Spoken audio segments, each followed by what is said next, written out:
you're actually as weird as you are. You're as much of a nerd as anybody. That's what your entire company is based on the fact that you are a nerd. This is Brandon from EA, and you'll see a clip of everybody else that's here. First of all, change your name. We have too many Brandons. No, Brandon's. That's the way to go, man. What was your first nerddom like thing? What made you a geek? The first movie I ever saw in a theater was Star Wars, the first Star Wars. And you're a huge Star Wars. Oh, yeah. You have so much Star Wars stuff. Yeah, I do. When you first cosplayed Star Wars? Well, yeah, actually, I would call my first cosplay was actually Batman. That's the easy one. Right, isn't that what everybody does? But yeah. Although thanks to Batman Bad Blood, I can now do a Batman cosplay. Thank you, finally, Warner Brothers. Yeah, you can do Batman. Actually, I'm probably gonna have to talk to him to help me. It's a rough costume. Yeah, sounds like fun though. I mean, I get to be Batman, kinda. Who So doesn't want to be Batman? right? Yeah. Exactly. I would say my first professional grade was Stormtrooper. So yeah, old school. Which I need one of those, by the way. Hope. Yeah, it's good stuff. I got a wedding coming up next month. I know a guy. I know a guy. we know a lot of guys. I know some guys. That's right, and some gals. We don't always claim them. So we were talking last time. We were talking about movies. And it's been a theme because Christmas is coming up. What are you looking forward to for this Christmas movies? season? Oh gosh. Because it's been kind of light this year. It has been. Toward the back half of the year because Infinity War kept us all crying. When does Dark Phoenix drop? That's actually next year. Is that Yeah, they moved a lot of stuff to 2019. It's been such a blur with Halloween approaching here. Right. I don't even know what's coming up. So. And I know you're looking forward to Halloween, of course. Yeah. Well, yeah. Exactly. I like to see what they've just done. I mean, you have an older Jamie Lee Curtis who actually still looks pretty good. Right. Yeah, and she's still got the chops. She's got more chops than she ever had. Right. So what did they do with her is what you want. Right. Yeah. And the costume. They're going back and making this a sequel to the first movie, right. Not a sequel to all the movies, which that's curious. Now, have you seen a costume in a movie or television recently that made you rethink everything that you do at work, or just make you want to make it better? I will say that my daughters and I watched Supergirl quite a bit. Good show. No, it's a good show, and my kids love it, and it's great for my daughters, to see the strong female character, and we really enjoy it. And they were doing a pretty good job until Red Tornado came on the screen. And I said to myself, and please, if the guy who made it is watching this, I'm sorry for what I'm about to say, but it looked really elementary to me. And was that the one on Supergirl? Or is that the one on the?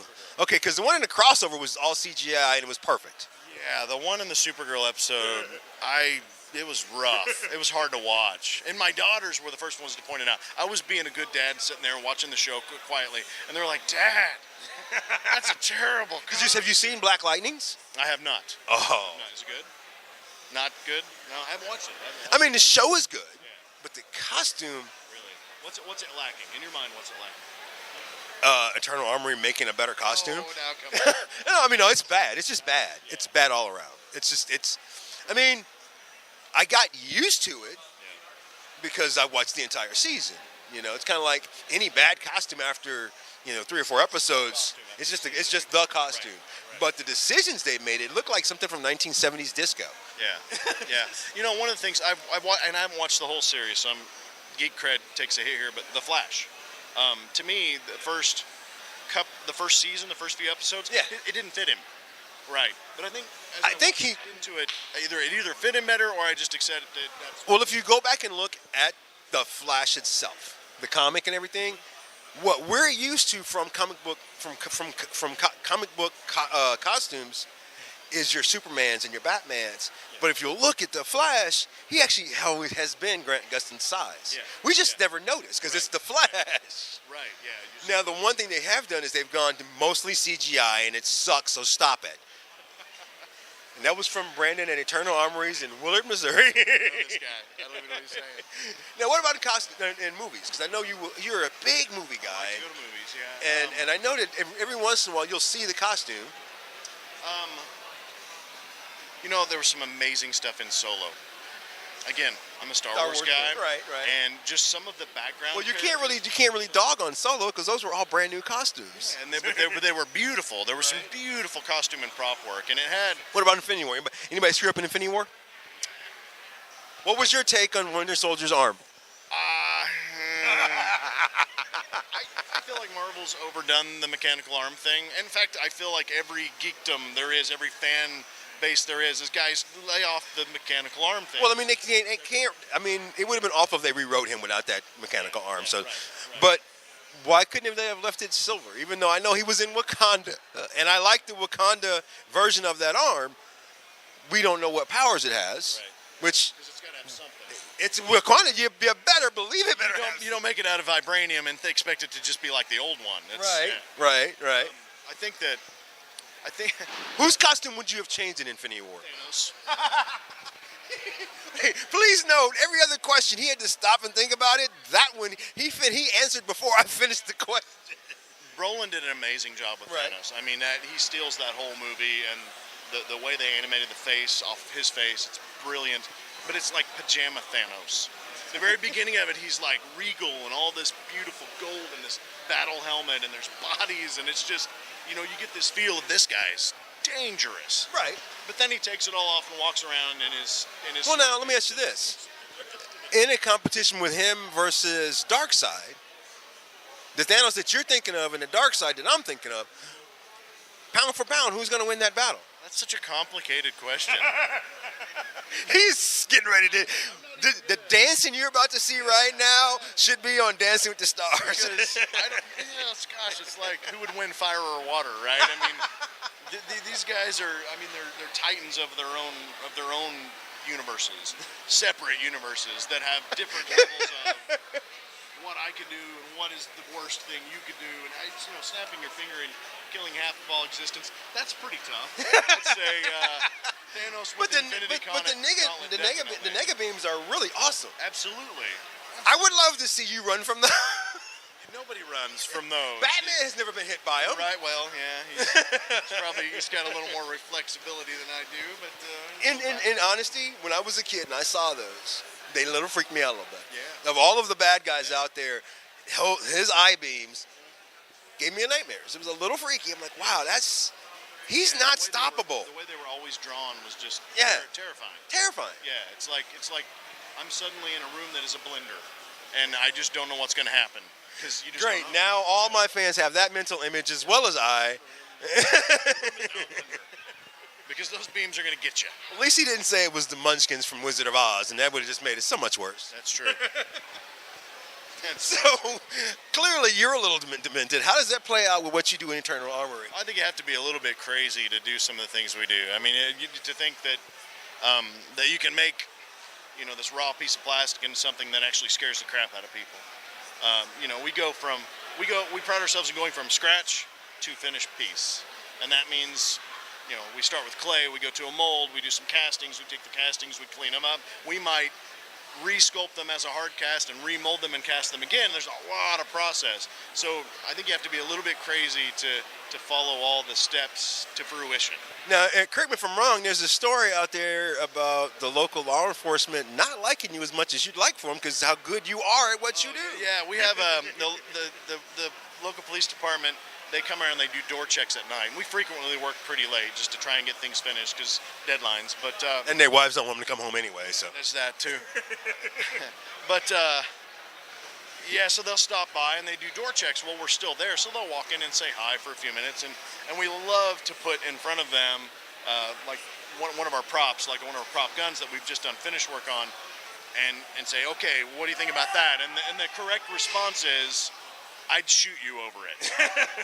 That would get you shot.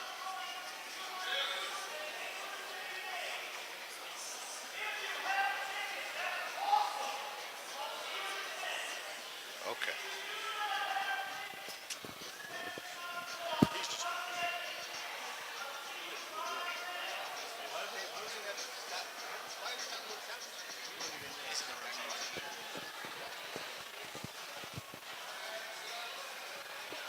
Yeah, down. So what's your big project? Now you didn't make the Han Solo cast, but you own it. Do you still have it? We're finishing it. Oh, okay. The Han and Carbonite is a commission for. Which one of your ex-employees is it, actually? We'll never tell.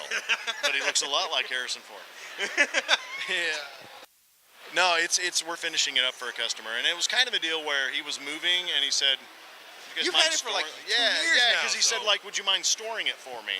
And I'm like, yeah, no, we don't mind at all. So, and I'm actually now actively working on it again. So, because I think he's ready for it. He's got his house ready, and so. So you got to say goodbye to. We're gonna miss it. Yeah, we're actually already planning to build our own, just to have in the shop, because. That was like the coolest thing to have. Yeah, Other than having it, if you'd had the one from the screen, that'd be the only thing better, right? Exactly. Yeah, I mean, and it's pretty close. It's built from the original blueprints, and all the control panels are made. Have you seen any of the screen props at all? Because I know they're out there. Yeah. They're We went to Celebration last year down in Florida, and we saw Princess Leia's original dress. That's just awe-inspiring. It was in a glass case, and it was just. I'm like, I know you touched it, so. No, we couldn't. It was in a glass case. It was beautiful, and I never met Carrie Fisher, but to stand there in front of that dress that she wore, that as a little kid I grew up, that's Princess Leia. So now, what was your take on what they did in Rogue One? I thought she looked beautiful. I thought it was fantastic, and the fact that. I don't know. To tell a secret, I welled up a little bit. To me, that was wow, guys. Well, actually, you got me, I was stunned. Yeah. I didn't know that was going to happen. I didn't either. So, given what I do, to be surprised, yes. We're gonna pull a fast one on me. Yeah, that was, and it was really good. It was so well done. Your brain was like, she doesn't look like that anymore. What are we doing here? So now, being the old guy in the shop, how do you deal with the younglings and their opinions and stuff? We have a lot of heated discussions about things. Have you smacked somebody? No, it never comes to that. I say heated. Nobody's arguing. Nobody's angry about it. But we talk about a lot of different things. I don't know. I'm almost positive you've pissed Darren off a couple times. Oh, positively, and I'm sure he has me too. Vice versa. But we'll have the strangest thing. We have customers come in and they don't want to buy anything. They want to talk about Star Wars. I've done that. That's all they want to do. And as much as we would love to sit and talk about Star Wars, because to get me started, right? These guys, we're trying to work, we're trying to get things done, and we have this one guy that comes by, and I hope he doesn't watch your podcast. I hope he doesn't watch this, but he comes in and he has his opinion, and and this is his words, if you like any new Star Wars, then you're not a true fan. I know that guy. And I just let him get his piece out, and I'll say something like, you know what, I was in the theater when the original movies came out. I consider myself a fan. Also, I still love Star Wars, which is the definition of being a fan. So if you don't, then maybe you're just Here's my take. Sci-fi guy. Of all of the new stuff, Rogue One was the best. The other two are telling the story. Because they weren't the original three, then we're going to obviously have more love for them. Had we seen this series first, now, it'd be different. We'd have completely different opinions. But mind you, the world has changed a lot since then. When those originals came out, we didn't even know the technology to do what they did existed. That's why Lucas remasters them every 2 years. It was awe-inspiring to see as a kid that, spaceships and things like that. Because nobody spent that kind of money on those kind of movies back then. So, this is actually a good friend of mine. So we're going to have a weird discussion about that. The best part about Star Wars for me, because I was awed, but I was angry for at least a movie. Yeah. A movie and a half. I was pissed off. Yeah. Like, there's no black people in all of space at all. And then there was one black guy in all of space. He's a big dude, though. I cosplay him. I love it. He's amazing. What did you think of Donald Glover? I haven't actually seen it. I'm scared to watch that movie. I'm not gonna lie. Y'all hush. I'm scared to watch that movie. I know. I've heard it all. I'm still scared to watch that movie. Okay. Well, I'll leave you to that. Now, mind you, we've had a 20-minute interview, and he's actually been working, and you haven't. Is this what it's like around the shop all the time? Yeah, pretty much. It's good to be the He boss. doesn't like to talk to you. That's Well, it's just Jeff. It's okay. It's just but yeah, no. Here's my suggestion is see it. So Please now, do watch are you at all concerned about the rest of the series?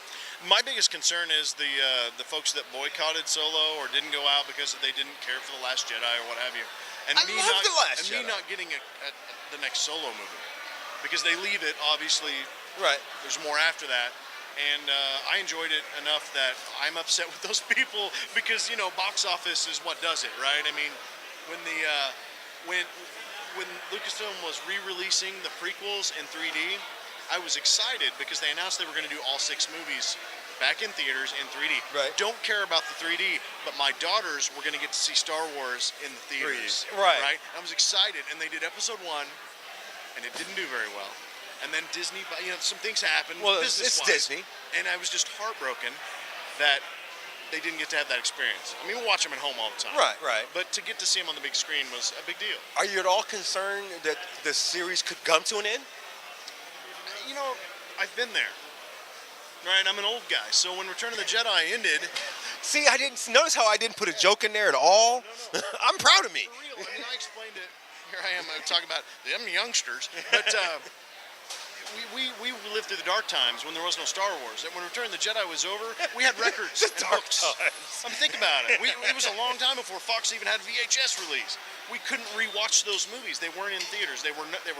We had toys and we had books and records and all that stuff. So to me, it's done that before.